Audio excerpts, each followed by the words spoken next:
बैठे बैठे बैठे।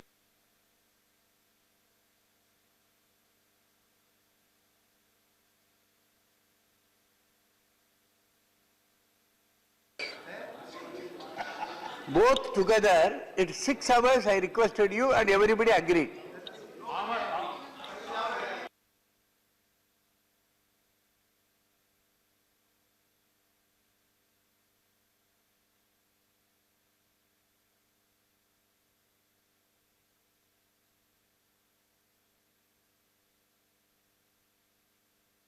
माइक सर,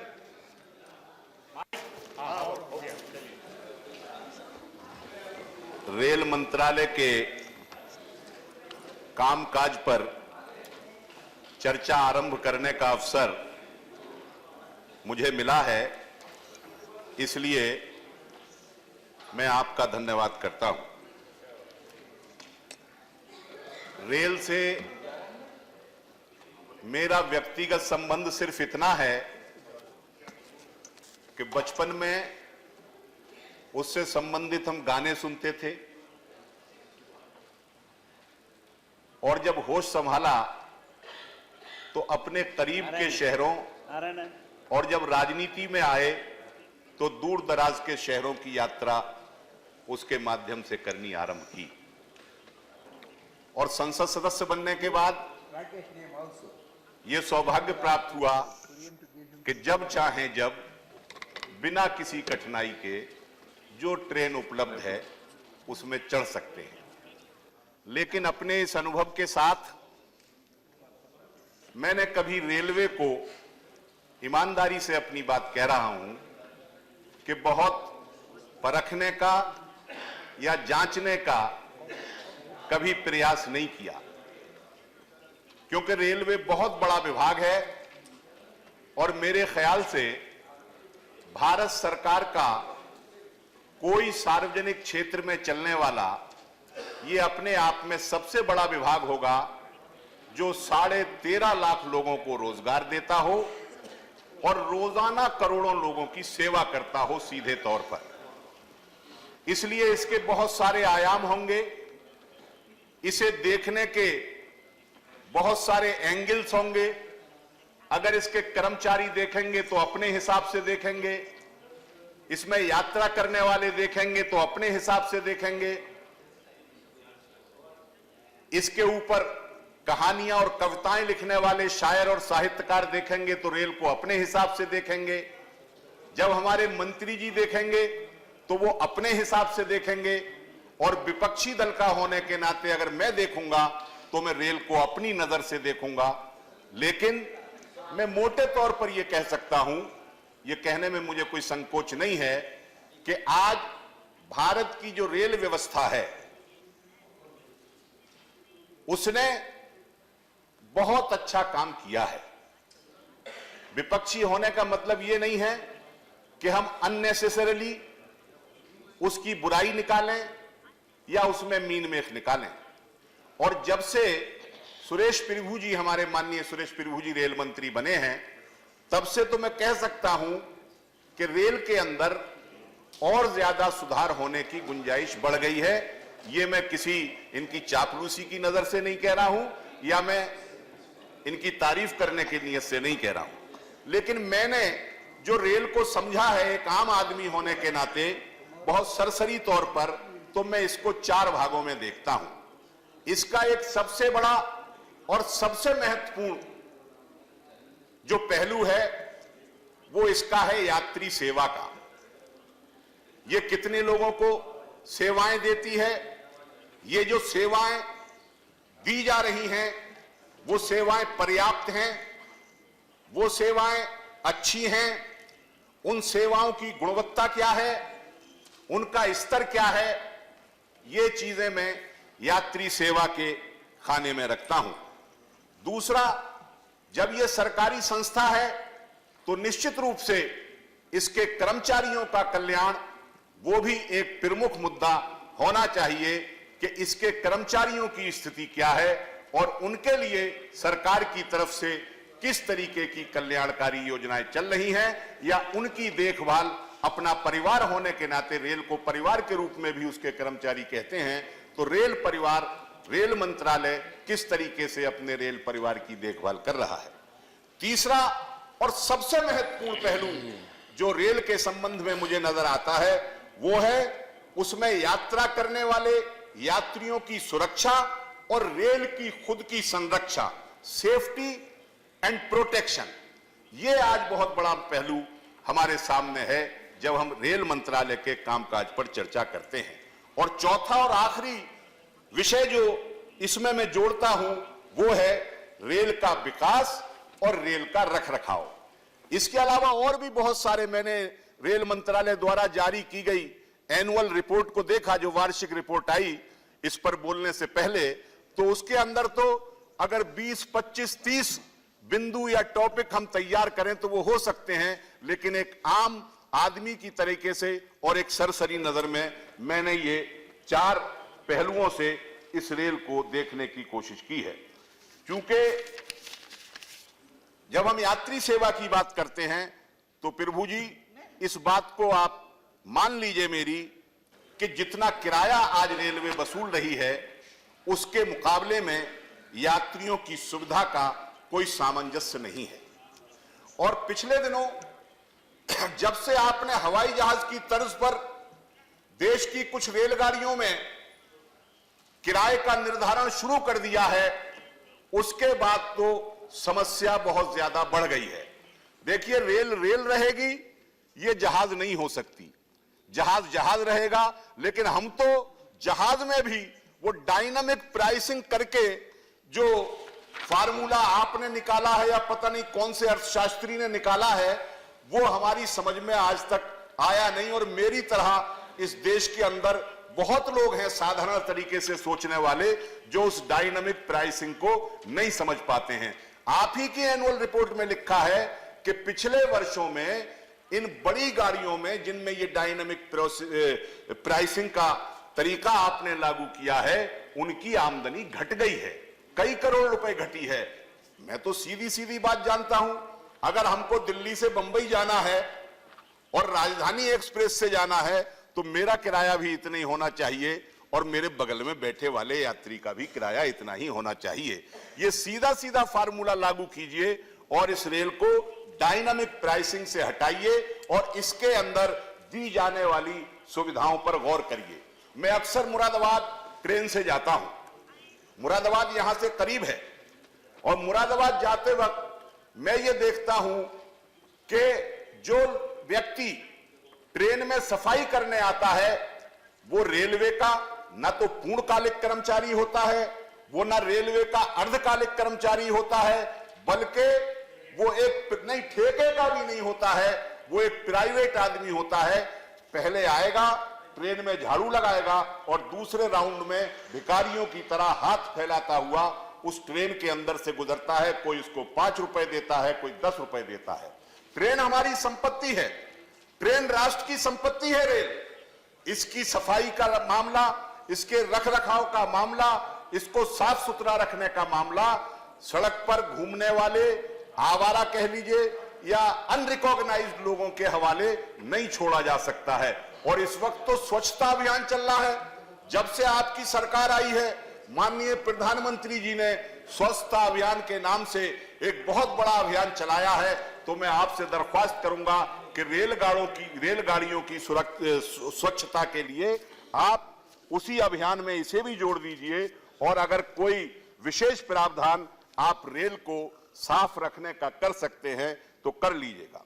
एक दूसरी समस्या जो सबसे बड़ी यात्रियों को आती है वो है ट्रेनों का समय पर न चलना। रेलगाड़ियां समय पर नहीं आती और लोगों को घंटों घंटों इंतजार करना पड़ता है। यह समस्या उस वक्त बढ़ जाती है जब हमारे यहां शरद काल होता है, जब यहां सर्दियों का मौसम होता है। अभी पिछले हफ्ते ही मैंने एक अखबार में पढ़ा और फिर मैंने उसकी जानकारी भी हासिल करने की कोशिश की कि 3 महीने की सर्दियों में इस बार हमारे देश के अंदर 46,000 गाड़ियां, 46,000 रेलगाड़ियां अपने समय से ज्यादा देर से पहुंची। 15 मिनट से लेकर के 24 घंटे से भी ज्यादा देरी तक वो गाड़ियां वहां पहुंची। हमारे देश में जितनी रेलगाड़ियां रोज चलती हैं उनका 51% हिस्सा इस बार देरी से चल रहा था।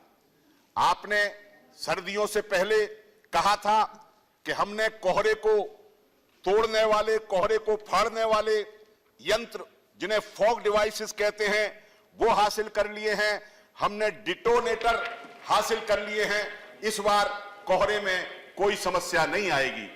लेकिन आपके उपकरण विफल साबित हुए और ट्रेन की आवाजाही पर देरी होने में आपके मंत्रालय उसको चेक नहीं कर पाया, आपकी रेल चेक नहीं कर पाई।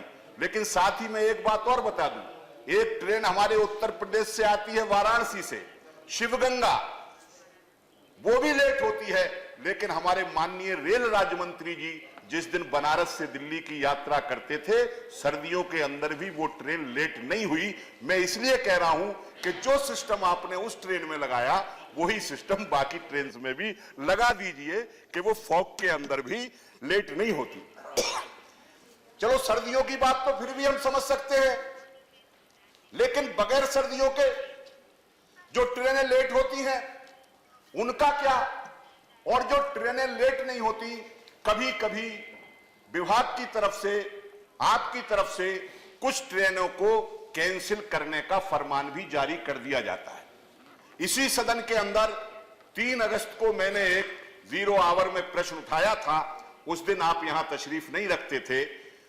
मुरादाबाद मंडल के अंदर 21 पैसेंजर गाड़ियां एक आदेश जारी करके बंद कर दी गई।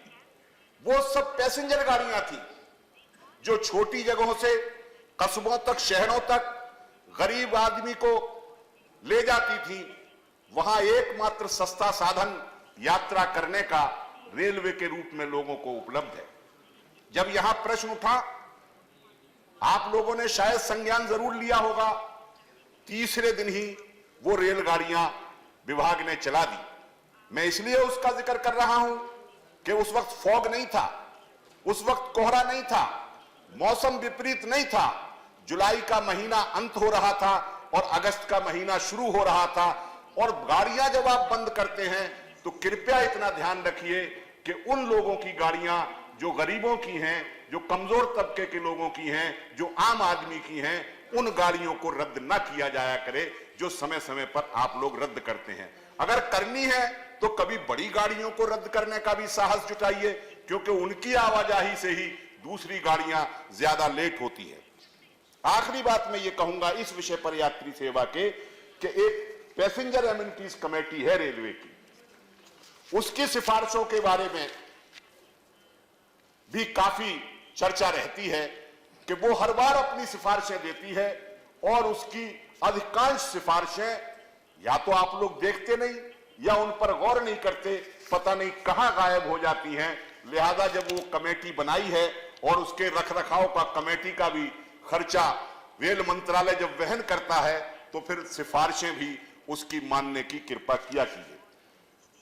अब मैं कर्मचारी कल्याण के बारे में कुछ कहना चाहता हूं, कर्मचारियों की स्थिति के बारे में कहना चाहता हूं। यह बात सही है और हम लोगों को एप्रिशिएट करना चाहिए कि रेल के कर्मचारी, रेल मंत्रालय के कर्मचारी और विभागों के अंदर जो कर्मचारी हैं, उनसे उनकी बेहतर स्थिति मुझे दिखाई देती है।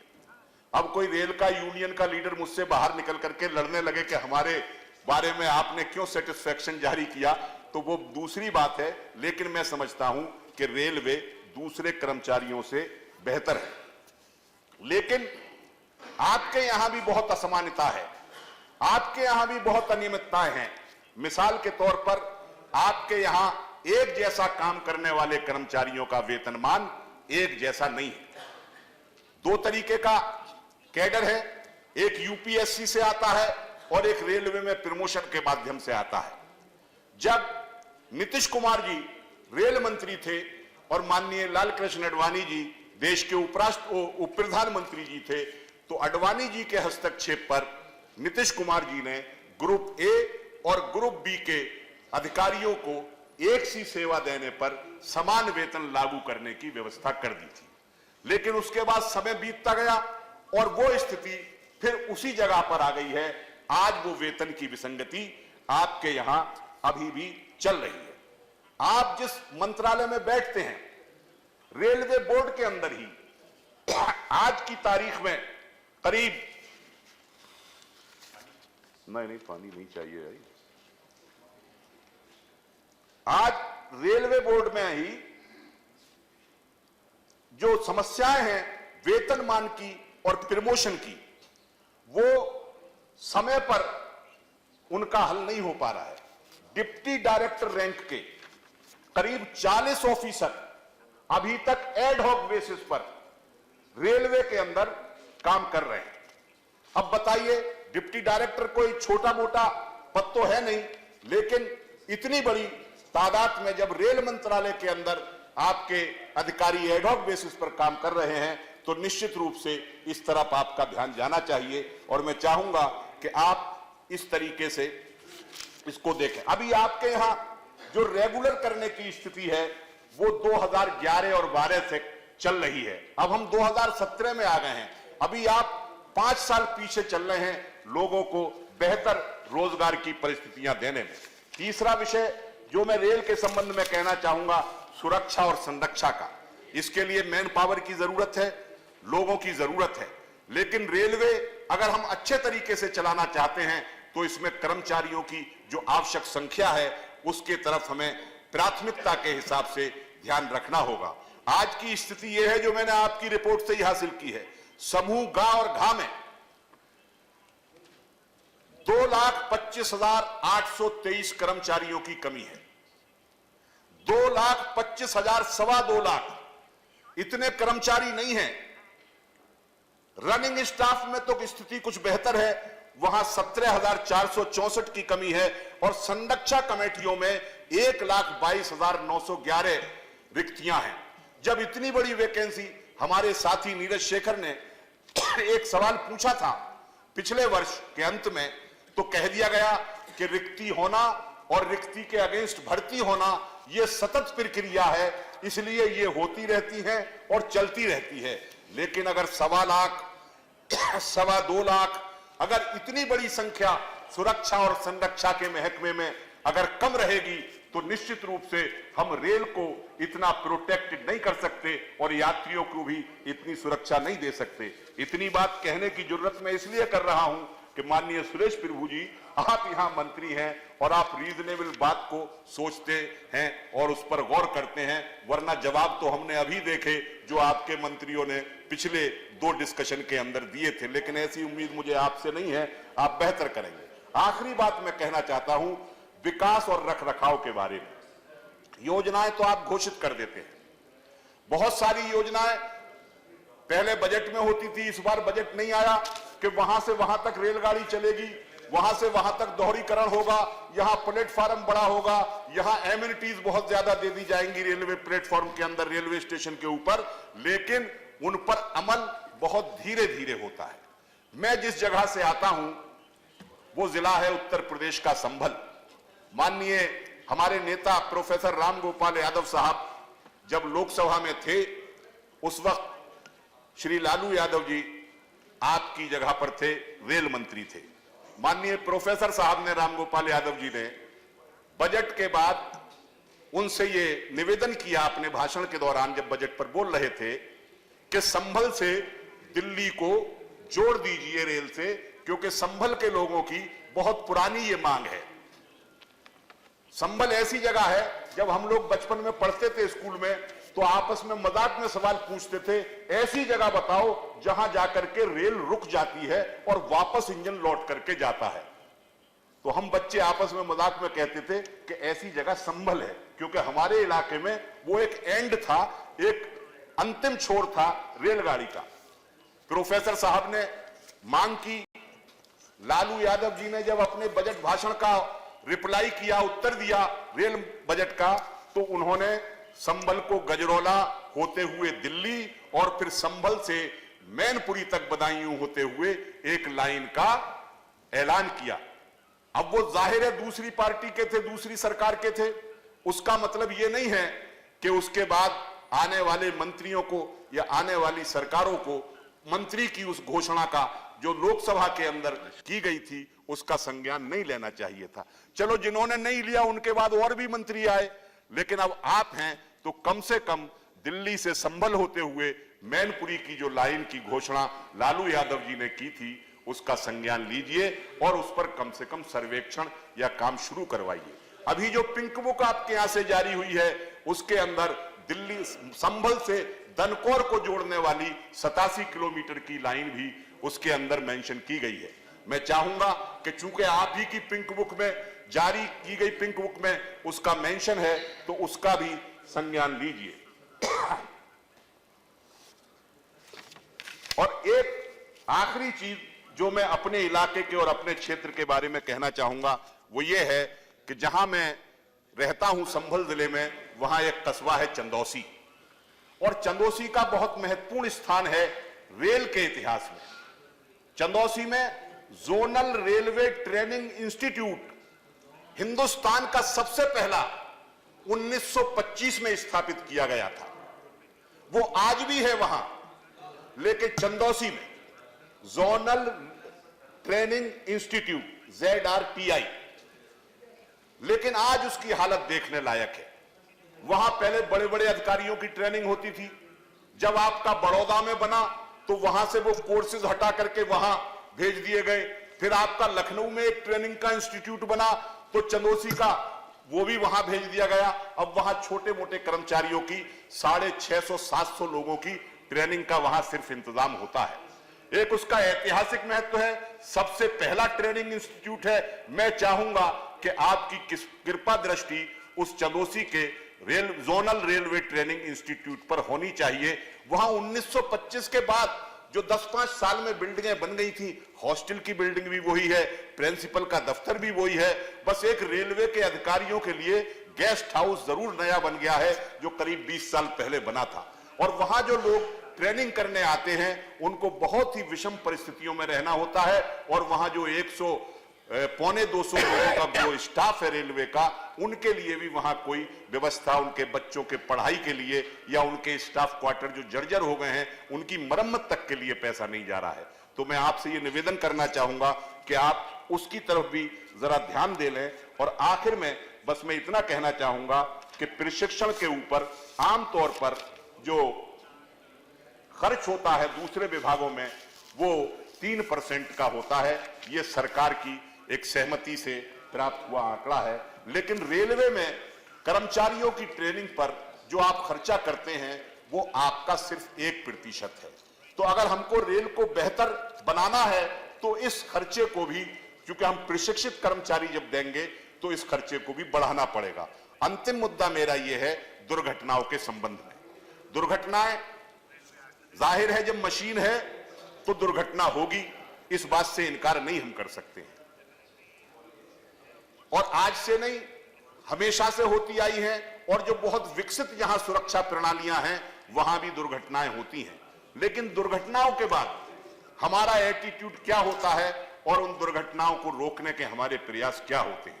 आज रेल की पटरियों के बारे में हमारे साथियों ने सवाल पूछा था, नीरज शेखर जी ने, कि रेल की पटरियां की स्थिति क्या है, कितनी पटरियां दरक गई हैं, कितनी पटरियां चटक रही हैं। उस पर रेलवे मंत्रालय का जवाब आया कि हम इस पर सुधार की कोशिश कर रहे हैं। लेकिन मैं कहना यह चाहता हूं कि सबसे बड़ी समस्या दुर्घटना के मामले में यह है कि एनसीआरबी जितने लोगों की संख्या बताता है कि इतने घायल हुए और इतने मृत हुए, रेलवे उस संख्या को मानता नहीं। जब रेलवे से हम सवाल करते हैं कि भाई यहां तो 2500 लोगों की इस वर्ष के अंदर मृत्यु हुई है, तो रेलवे कहता है कि नहीं, 2500 की नहीं, हमारे यहां तो 161 लोगों की मृत्यु हुई है। कैसे? तो वो कहते हैं हम मृतक की परिभाषा या दुर्घटना में जो घायल होता है उसकी परिभाषा रेल अधिनियम 1989 की धारा 123 और 124 के अनुसार तय करेंगे। बाकी आपका एनसीआरबी क्या कह रहा है, पुलिस क्या कह रही है। तो कम से कम उस रेल के अधिनियम 1989 की जो धारा 123 और 124 है, उस धारा को भी जरा रीडिफाइन कर लीजिए और उसका दोबारा उसको ड्राफ्ट कर लिया जाए और उसके अंदर ज्यादा लोग कवर हो जाए। मुआवजे की स्थिति क्या है? मुआवजे का इतना जबरदस्त प्रोसेस है, खराब तरीके से, कि उसमें आधे लोग तो थक जाते हैं। मुआवजा आप कितना देते हैं? मुआवजा आप देते हैं 32,000 से लेकर के 4 लाख तक का। घायल अगर है, उसी की घायल या उसकी मृत्यु के हिसाब से मैक्सिमम मुआवजा आप 4 लाख रुपए का देंगे। लेकिन उसे पाने के लिए जो रेल दावा अधिकरण है उसमें जाना होगा। रेल दावा अधिकरण, जब तक रेलवे संतुष्ट नहीं हो जाएगा आपके दावे से, अरे जिस पर हम दावा कर रहे हैं उसी की संतुष्टि आवश्यक है, तब तक रेल अधिकरण जो है उस मुआवजे को, उस क्षतिपूर्ति को देने के लिए आदेश नहीं कर सकता है। तो उसके भी जरा नियमों को थोड़ा ढीला कीजिए, ताकि दुर्घटना में जो लोग ग्रस्त हो जाते हैं, दुर्घटनाग्रस्त, या जिनके परिवारों पर परेशानी आ जाती है, उन लोगों को ऐसा ना लगे कि हमारे परिवार का अगर कोई आदमी घायल हो गया है या उसमें मृत हो गया है तो फिर उसे ज्यादा, मतलब उसके बाद भी हमें परेशानियों का सामना करना पड़ रहा है। कोर्ट के मामलों में रेलवे का रिकॉर्ड बहुत अच्छा नहीं है। एक तो यही मुआवजे का दावा लेने के लिए लोगों को परेशान होना पड़ता है, और आपके विभाग के अंदर जो कर्मचारियों के डिस्प्यूट चल रहे हैं उनकी संख्या भी अब अच्छी खासी है, और रेलवे किस अंदाज में उन समस्याओं से निपट रहा है, उन कोशिश से निपट रहा है, या कोर्ट में किस तरीके से अपना पक्ष पेश कर रहा है, उसकी एक ताजा मिसाल अभी 4-5 दिन पहले पंजाब में लुधियाना में देखने को हमें मिली। लुधियाना में क्या हुआ? एक जमीन का दावा था, रेलवे ने कुछ जमीन एक्वायर की थी, उस जमीन का दावा था, और एक किसान जो है कोर्ट में लड़ रहा था। कोर्ट के आदेश के बावजूद, बुलावे के बावजूद आपके अधिकारी न जाते थे, न अपना पक्ष रखते थे वहां। तो आखिरकार अदालत ने, कहिए गुस्से में आकर के, झुंझलाहट में आकर के, या किसी भी तरीके से कह दिया कि स्वर्ण जयंती, ये स्वर्ण शताब्दी एक्सप्रेस जो जाती है, ये उस दावेदार को, जिसका कोर्ट में दावा चल रहा है, जिसे 1,47,00,000 रुपए का मुआवजा रेलवे से चाहिए था, उसको दे दी जाए। वो वहां चला गया कि ये शताब्दी मुझे दे दी, उसका 1 नंबर का प्लेटफार्म भी रेलवे का कोर्ट ने उसके हवाले कर दिया। फिर बाद में जाकर के किसी तरीके से बात चल रही थी। तो ये जो कैजुअल तरीका है रेलवे विभाग का कोर्ट के साथ डील करने का, कोर्ट में डील करने का, जनता के साथ डील करने का, दावों के साथ डील करने का, या पीड़ितों के साथ डील करने का, इसको भी थोड़ा बदलवाइए। बहुत बहुत धन्यवाद आपका, आपने मुझे अवसर दिया। मुझे उम्मीद है कि मेरे इन सुझावों पर और इन बातों पर आप और आपका मंत्रालय ध्यान करेगा। बहुत बहुत धन्यवाद। Thank you, Mr. Javed Ali Khan. Now, Mr.